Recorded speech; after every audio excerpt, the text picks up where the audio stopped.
Si Pahit Lidah. Zaman dahulu kala, di Sumedang, Sumatera Selatan, tinggallah seorang pangeran bernama Serunting. Suatu ketika, ia menikah dengan Siti, seorang gadis biasa yang bukan dari kalangan bangsawan. Setelah menikah, Siti harus pindah ke istana untuk tinggal bersama suaminya. Mulai sekarang, ini adalah rumahmu, istriku. Jika kau butuh sesuatu, katakan saja. Baik, Kanda. Ini sudah lebih dari cukup buatku. Walaupun tinggal di istana yang megah dan mewah, namun Siti sering terlihat murung. Istriku, kau sering terlihat murung. Apakah ada yang mengganggu pikiranmu? Kakanda, aku memikirkan nasib adikku, Arya Tebing. Ia tinggal seorang diri di rumah setelah ayah dan ibu meninggal. Oh, ternyata itu yang selama ini membuatmu murung. Bagaimana kalau kita ajak saja dia tinggal di sini? Bolehkah, Kakanda? Terima kasih banyak. Adikku pasti senang bisa tinggal di sini. Pangeran Serunting dan Siti pergi mengunjungi Arya Tebing di desa. Bagaimana, Arya? Daripada kau tinggal di sini sendirian, tinggallah di istana bersama kakak. Benar, tinggallah bersama kami. Dengan begitu, kau tidak perlu lagi repot-repot bekerja. Maaf kak, aku hargai tawaran kakak. Namun, aku lebih suka di sini untuk mengurus lahan peninggalan orang tua kita. Aku heran mengapa kau menolak tinggal di istana.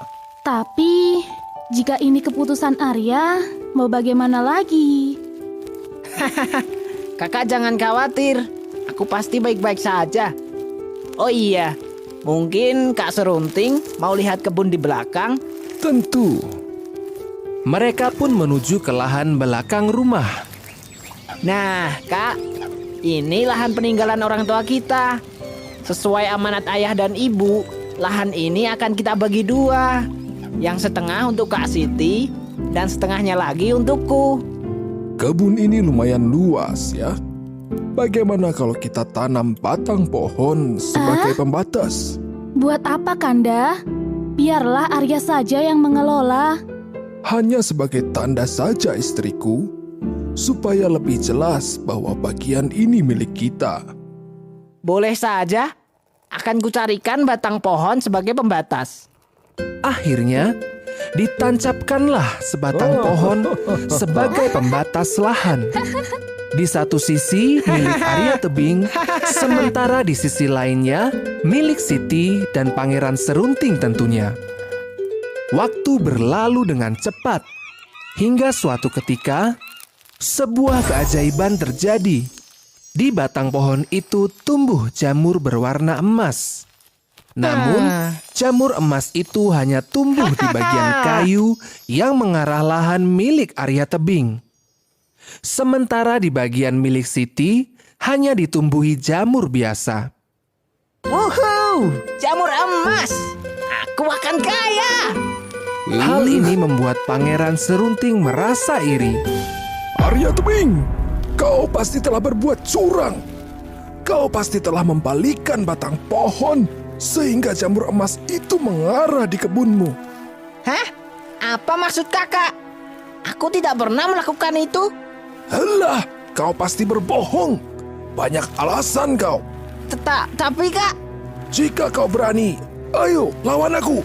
Arya Tebing nampak bingung menanggapi tanggapan kakak iparnya itu. Tentu ia akan kalah, karena Pangeran Serunting merupakan seorang yang sakti dan kuat. Sebentar kak, beri aku waktu 2 hari untuk berpikir. Baiklah, jika itu yang kau mau. Berlatihlah selama 2 hari itu. Malamnya, Arya Tebing terlihat bingung. Ia tidak bisa tidur nyenyak memikirkan pertarungannya nanti. Aku dapat ide. Aku tanyakan saja kelemahan Kak Serunting pada Kak Siti. Pagi harinya, Arya Tebing pergi mengendap-endap ke rumah kakaknya untuk menanyakan kelemahan